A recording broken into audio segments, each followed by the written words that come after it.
This Avalanche Safety Report is brought to you by Mountain TV. Watch Mountain TV anywhere with our free Roku, Apple TV, and Fire TV apps. Learn more at mtn-tv.com.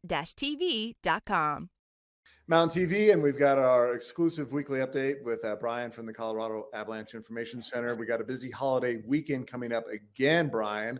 Lots of storms, lots of snow, lots of people. Tell me what you guys think. I got to tell you, we're really worried. Just since December 26th, we've had 4 avalanche fatalities and 16 people caught, so that number could be worse. We've got another holiday weekend lining up with very dangerous avalanche conditions, and so we get really concerned about more avalanche fatalities, and we want to get the message out as broadly and starkly as we can that this is going to be a dangerous avalanche weekend. If you kind of take a look at our homepage map here, you can see that we've got large swaths of the Colorado mountains that are sitting at considerable danger. This is level 3 of 5.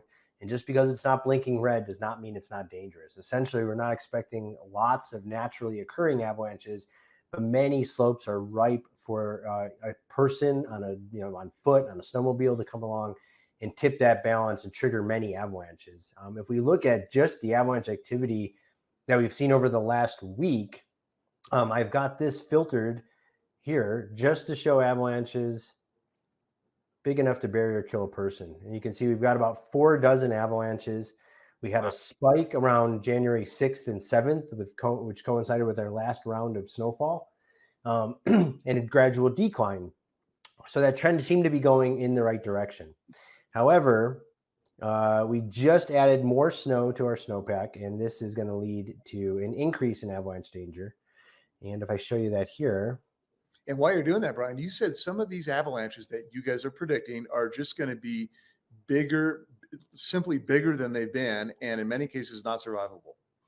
Yeah, that's right. I mean, and this is what's really concerning is we're losing, because the weak layers are getting buried more deeply, right?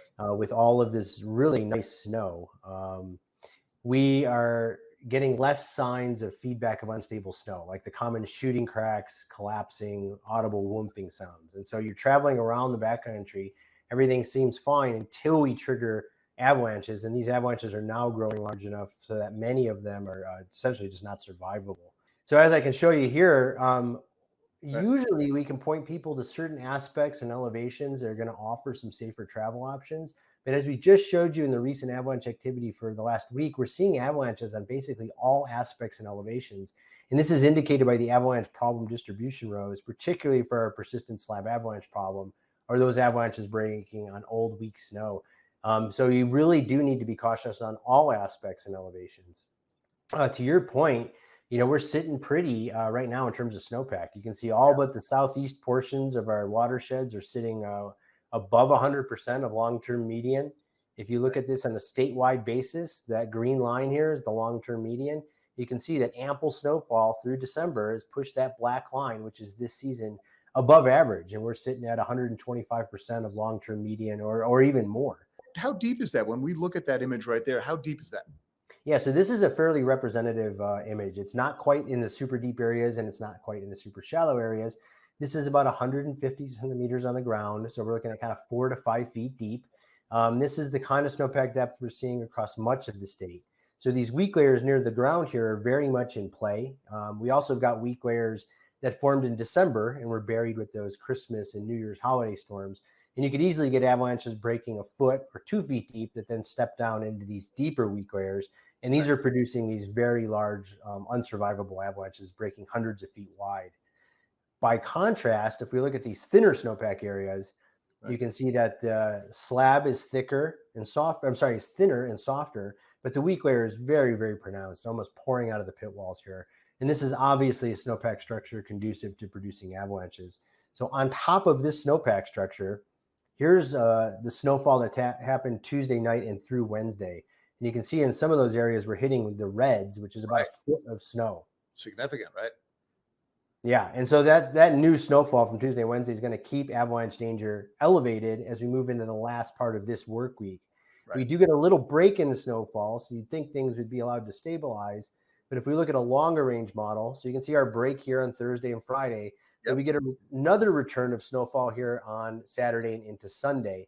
And that is what's going to keep the avalanche danger elevated through the entire Martin Luther King weekend. We really want to make it back to school, back to work on Tuesday without any more avalanche fatalities. And this is just an illustration of the kinds of avalanches we can expect this week.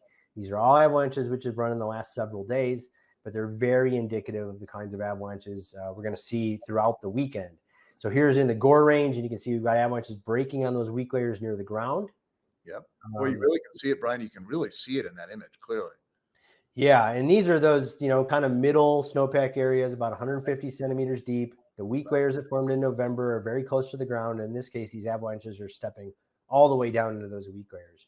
And as next slide, Brian, we talked a little bit about the angle of the hill. I think people know that when it's steep, there's avalanches can happen, but they can also happen when it's much more level. So don't be fooled is the warning, correct? Yeah, and it's because of the nature of the avalanche problem we're dealing with. Essentially, we are able to trigger avalanches from a long ways away on a slope, from the ridgeline, and most importantly, from below steep slopes. And this particular avalanche accident, which took place in the West Elk Mountains, is a good illustration. So here's a picture of the crown, and this just happened from several days ago. You can see here's one of our forecasters. So this is not trivial snowpack depth. And it ran down the avalanche slope here, but it ran all the way down on the flat terrain. And if you look closely, you can see some tracks here. Right there, which then got wiped out by this avalanche. So you can trigger avalanches from these flat areas below. Fortunately, no one was down here when this happened, but you can see that just being on flat terrain does not mean you're safe if you've got steeper slopes from above. Correct, because that looks like you could cross-country ski down there, be snowshoeing, and just have no clue. So, I mean, literally, heads up. Yeah, very much heads up, and particularly be aware of any steep slopes overhead because you can trigger these avalanches from below. We've also had several instances this year where groups have triggered avalanches from above that have come into close proximity to people below. So when it's a crowded holiday weekend, we really want to be aware of where other groups might be. Here's just a couple others, and the avalanches span down all the way into the San Juan Mountains. And unfortunately, here was our latest fatal avalanche accident, which took place up near Rollins Pass. And of course, in this case, one avalanche here sympathetically released the other. And this is the one that led to 2 avalanche fatalities. Wow.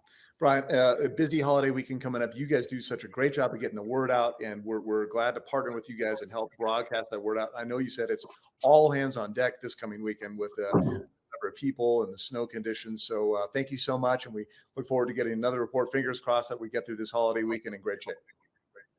Yeah, please, let's get through the holiday weekend. Please make conservative terrain choices. You can have plenty of fun on slopes that are less than 30 degrees steep without steeper slopes overhead.